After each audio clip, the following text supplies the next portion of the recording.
Hello ವಿದ್ಯಾರ್ಥಿ ಮಿತ್ರರೇ, IAS Kannada ವಾಹಿನಿಗೆ ತಮಗೆಲ್ಲ ಸ್ವಾಗತ ಕೋರ್ತಾ ಎಂದಿನಂತೆ KS ಮುಖ್ಯ ಪರೀಕ್ಷೆಯ ಪ್ರಶ್ನೋತ್ತರವನ್ನು ಮುಂದುವರಿಸ್ತಾ ಇದ್ದೀವಿ. ಇಂದಿನ ಪ್ರಶ್ನೆ ನೋಡಿ ಈ ಥರ ಇದೆ. ರೀಕಾಂಬಿನೆಂಟ್ DNA ಎಂದರೇನು? RDTಯ ಬಳಕೆಗಳನ್ನು ಕುರಿತು ಒಂದು ಟಿಪ್ಪಣಿ ಬರೆಯಿರಿ ಅಂತ ಕೇಳಿದ್ದಾರೆ. ಬಯೋತಂತ್ರಜ್ಞಾನದ ಮೇಲಿನ ಪ್ರಶ್ನೆ ಇದೆ. Explain the term recombinant DNA. Write a note on applications of recombinant DNA technology, that is RDT.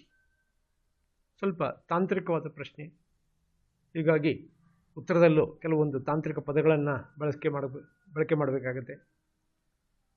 So ಉತ್ತರದಲ್ಲಿ ಇರಬೇಕಂತಹ ಪ್ರಮುಖ ಅಂಶಗಳು, ಇದರ ಪ್ರಾರಂಭವನ್ನು ಈ ರೀತಿಯಾಗಿ ಮಾಡ್ಬೋದು ತಾವು. ಜೈವಿಕ ತಂತ್ರಜ್ಞಾನದ ಅರ್ಥ ಹಾಗೂ ಅಗತ್ಯತೆ, ಇದರ ಒಂದು ಅಂಶವನ್ನು ತಾವು ಪ್ರಾರಂಭದಲ್ಲಿ ಕೊಡಲೇಬೇಕು. ಇತ್ತೀಚೆಗೆ ಪ್ರವರ್ಧಮಾನಕ್ಕೆ ಬಂದಂಥ ಒಂದು ಕ್ಷೇತ್ರ ಇದು. ಹೀಗಾಗಿ ಈ RNA ಮತ್ತು DNA ವಂಶವಾಹಿಗಳ ಜೀನ್ಸು, ಈ ಜೀನ್ಸ್ಗಳ ವರ್ಗೀಕರಣ ಮತ್ತು ಅವುಗಳಿಗೆ ಸಂಬಂಧಪಟ್ಟಂಥ ಅಂಶ ಎಲ್ಲವನ್ನು ಹೇಳಲೇಬೇಕಾಗುತ್ತೆ. ಅದರಲ್ಲೂ ಮುಖ್ಯವಾಗಿ 4 ವಿಭಾಗಗಳು ಬರುತ್ತೆ ಅಂತೇಳಿ ನಾನು ಹಿಂದಿನ ನನ್ನ ಸಂಚಿಕೆಯಲ್ಲಿ ಹೇಳಿದ್ದೀನಿ. ಜೆನೆಟಿಕ್ ಎಂಜಿನಿಯರಿಂಗ್ ಬೇರೆ, DNA ಫಿಂಗರ್ ಪ್ರಿಂಟಿಂಗು ಮತ್ತು ಟಿಶ್ಯೂ ಕಲ್ಚರು ಹಾಗೂ ಕ್ಲೋನಿಂಗ್ ಹೇಳುವಂಥ ಅಂಶ. ಸೊ ಈ ಎಲ್ಲ ಅಂಶಗಳು ಬಹುತೇಕವಾಗಿ, ಈ ಎಲ್ಲ ವಿಭಾಗಗಳು ಬಹುತೇಕವಾಗಿ ವಂಶವಾಹಿ ಅಂದರೆ RNA ಮತ್ತು DNAಗಳನ್ನು ಅವಲಂಬಿಸಿಯೇ ಇವೆ. ಅನೇಕ ಕ್ಷೇತ್ರಗಳಲ್ಲಿ ಇದರ ಅನ್ವಯಿಕತೆ ಕಂಡುಬರುತ್ತೆ, ಇದು ಒಪ್ಕೊಳ್ಳೇಬೇಕು. ಇತ್ತೀಚೆಗೆ ತುಂಬ ವೈದ್ಯಕೀಯ ಕ್ಷೇತ್ರ, ಆಹಾರ ಸಂಸ್ಕರಣೆ ಇಂಥವೆಲ್ಲ ಭಾಳಷ್ಟು ಬಂದಿದೆ.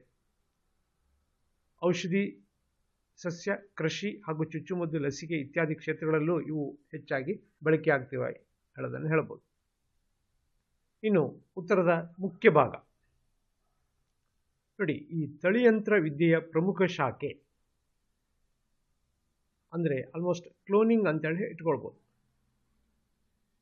ಆ DNA ಪುನರ್ ಸಂಯೋಜಿತ ತಂತ್ರ ಅಂತೇಳಿ ಕರೀತಾರೆ. DNA ರೀಕಾಂಬಿನೆಂಟ್ ಟೆಕ್ನಾಲಜಿ ಅನ್ನುವಂಥದ್ದು ತಳಿಯಂತ್ರ ವಿದ್ಯೆಯ ಪ್ರಮುಖ ಶಾಖೆ, ಇದೊಂದು ದ ಇಂಪಾರ್ಟೆಂಟ್ ಸೆಕ್ಷನ್ ಅಂತೇಳಿ ಹೇಳ್ಬೋದು. ಹಾಗಾದರೆ ಈ ತಂತ್ರಜ್ಞಾನದಲ್ಲಿ ಮೊದಲು ದಾನಿಯಿಂದ DNA ಪಡೆದು ಅಥವಾ ತೆಗೆದು ಆನಂತರ ಅದನ್ನು ವೈರಸ್ DNA ಯೊಂದಿಗೆ ಜೋಡಿಸಲಾಗುವುದು. ಒಂದು DNA ತೆಗೆದುಕೊಂಡು ಯಾವ ದಾನಿದಾನೋ ಅವನಿಂದ ತೆಗೆದುಕೊಂಡು ಆಮೇಲೆ ಅದನ್ನು ವೈರಸ್ DNA ಯೊಂದಿಗೆ ಜೋಡಿಸಲಾಗುವುದು. ಅಂದರೆ ಯಾವ್ಯಾವ ಅಪೇಕ್ಷಿತ ಗುಣಗಳು ಬೇಕೋ ಅದನ್ನು ನಾವು ಜೋಡಿಸ್ಬೇಕಾಗತ್ತೆ ಅಥವಾ ಅದನ್ನು ಸೇರ್ಪಡೆ ಮಾಡಬೇಕಾಗತ್ತೆ.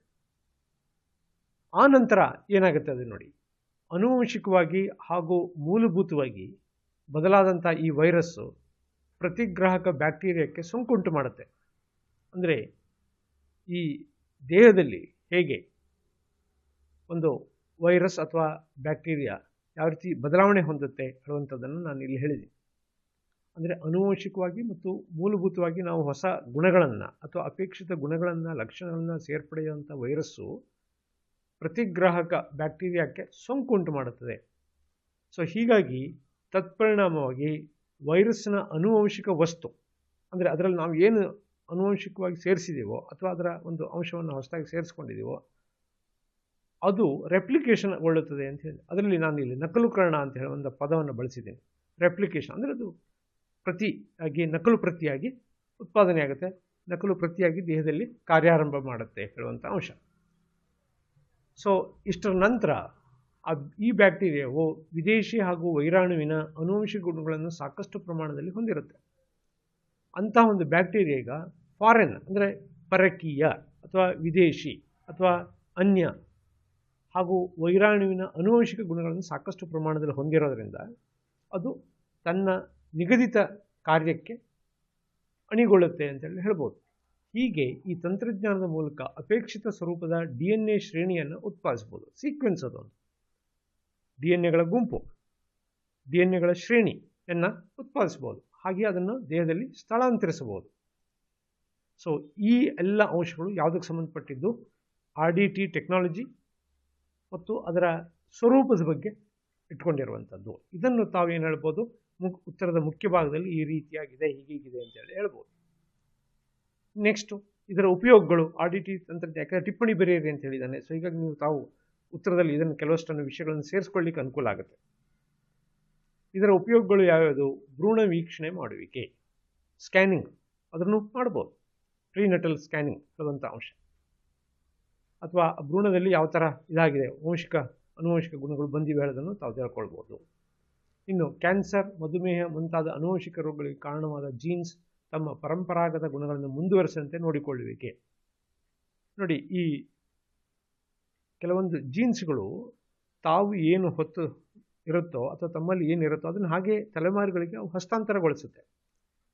ಕೆಲವೊಂದು ಜೀನ್ಸ್ಗಳನ್ನು ನೀವು ಯಾವುದೇ ರೀತಿ ತಡೀಬೋದು ಅಂದರೆ ಈ ತಂತ್ರಜ್ಞಾನದಿಂದ ಅದನ್ನು ಹಾಗೆ ಅಲ್ಲಿಗೆ ನಿಲ್ಲಿಸ್ಬೋದು, ಅದು ಮುಂದುವರಿಸದಂತೆ ನಿಲ್ಲಿಸ್ಬೋದು. ಸೊ ಅದು ಒಂದು ದೊಡ್ಡ ಅನುಕೂಲ ಅಂತೇಳಿ ಇಟ್ಕೊಳ್ಬೋದು.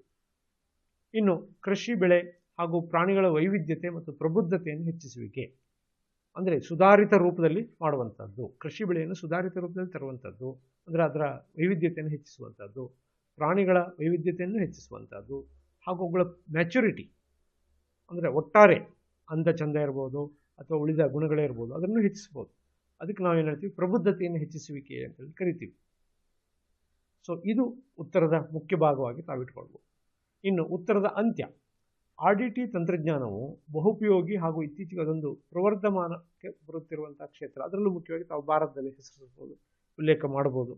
ಅದೊಂದು ಸನ್ ರೈಸಿಂಗ್ ಇಂಡಸ್ಟ್ರಿ ಅಂತ ಹೇಳಿದ್ರೂ ತೊಂದರೆ ಇಲ್ಲ, ಉದಯಿಸುತ್ತಿರುವಂಥ ಒಂದು ಇದು ಕೈಗಾರಿಕಾ ಕ್ಷೇತ್ರ ಅಥವಾ ಉದ್ಯಮ ಕ್ಷೇತ್ರ ಅಂತ ಹೇಳಿ ತೆಗೆದುಕೊಂಡ್ರೂ ಪರವಾಗಿಲ್ಲ. ಸೊ ಈ ರೀತಿಯಾಗಿ ತಾವು ಉತ್ತರದ ಅಂತ್ಯವನ್ನು ಮಾಡ್ಬೋದು.